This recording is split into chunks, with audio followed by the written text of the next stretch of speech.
এই বাচ্চাটা না বুঝা আম পাড়তে গিয়া এই টিনের সালের মাঝে কিন্তু কারেন্টের লাইন গেছিল, ওই আম পাড়তে লুবে গিয়ে কিন্তু সে এই ধরনের দুর্ঘটনা করছে। যে বাচ্চাটা মারা গেছে, এই মাইকটা হইলো আমার নির্বাচনী এলাকা না, এটা হলো আপনার কোন এরিয়া জানি, ওর দেশের বাড়ি কোন জায়গায়, নরসিংদী পলাশতানা।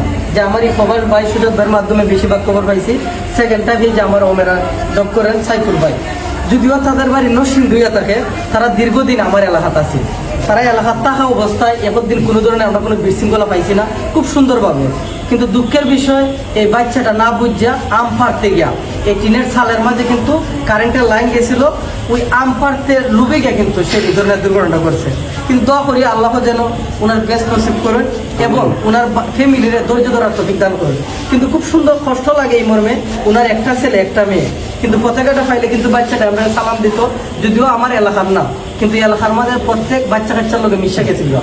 যাই হোক, আপনারা যারা মিডিয়ার বাইরে আসবেন, আপনারা অত্যন্ত কষ্ট করতেছেন, পাশে থেকে শ্রম দিতেছেন। আমার পুলিশ ভাই যারা আছে তারাও কিন্তু পাশে থেকে, যেখানে মাঝে আগুন লাগছে প্লাস কারেন্টের শর্ট লাগছিল, ওই জায়গার মাঝে থেকে পরিদর্শন করতেছে। এখন যেহেতু আমার এখানে মেম্বার আছে, আরও স্থানীয় আমার ছোট ভাইয়ের আছেন, আমি চেয়ারম্যানের পাশে থেকে যতটুকু সহযোগিতা লাগে ইনশাল্লাহ করব। যারা এইরকম 5 বছর 7 বছর 10 বছর 12 বছর বাচ্চা আছে, তাদের গার্জেনে যেন তাদেরকে অন্তপক্ষে এখন একটা সাবধান করে রাখে। যার বাচ্চা মারা গেছে, এটা তো আসলে আমরা সকলেই দুঃখ প্রকাশ করি, আল্লাহ এরারে ধৈর্য ধরার তৌফিক দান করতা।